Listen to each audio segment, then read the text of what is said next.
Hello to the war crimes trial of the former Liberian President Charles Taylor took another dramatic turn today. Last week's evidence to the court by the supermodel Naomi Campbell about a gift of diamonds allegedly from the Liberian leader was flatly contradicted by two witnesses, the actress and human rights campaigner Farrow and Naomi Campbell's former agent Carol White. From The Hague, the BBC's Alan Little. All rise. What really happened at Nelson Mandela's charity dinner 13 years ago? Is there in the events of that night proof that Charles Taylor was trading illegal diamonds for weapons? I solemnly swear on the Bible that I will speak the truth. That I will speak the truth. First this morning, the actress. Farrow said she saw Naomi Campbell at breakfast the next morning. Miss Campbell seemed excited about a gift she'd received during the night. She said that in the night she had been awakened. Some men were knocking at the door, and they had been sent by Charles Taylor, and they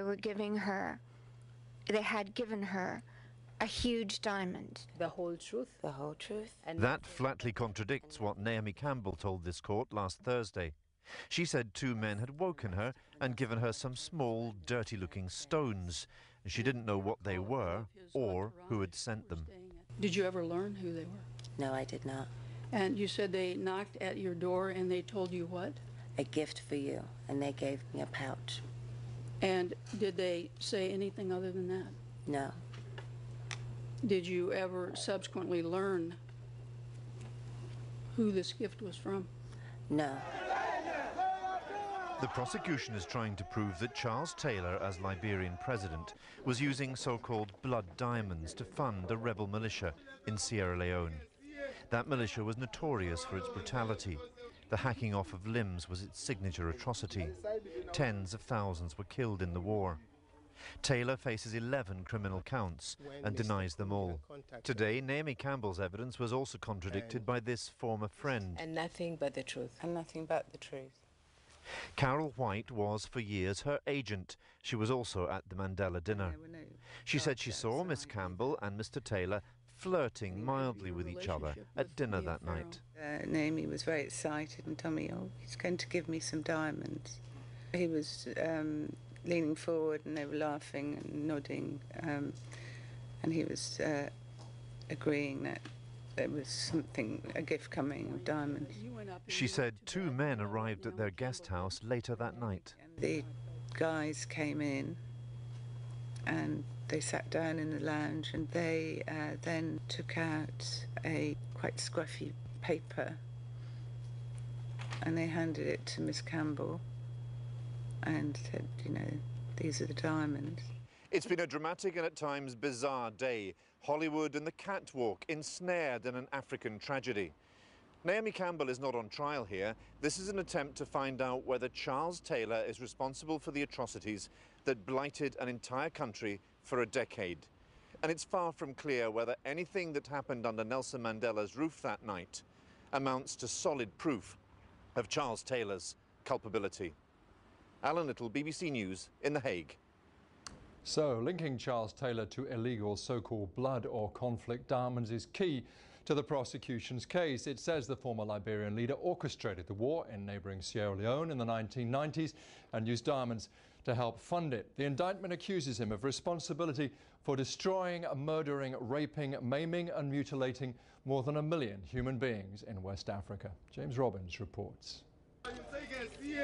Sierra Leone's civil war was largely driven by rebels brutalizing or destroying entire towns and villages. Much of this, say the prosecution, was encouraged and organized by Charles Taylor as president of neighboring Liberia. Eventually he was arrested and later extradited to stand trial. Charles Taylor is also accused of supplying weapons to the rebels, partly in exchange for uncut diamonds, so-called blood diamonds. And making that link between Taylor and the diamonds is very important to the prosecution case. What it's alleged is that people like Charles Taylor were using rebel groups to take command of the diamond fields in order to fuel his both his personal ambitions and his rule in Liberia. The trial of Charles Taylor opened in The Hague more than 3 years ago, in June 2007.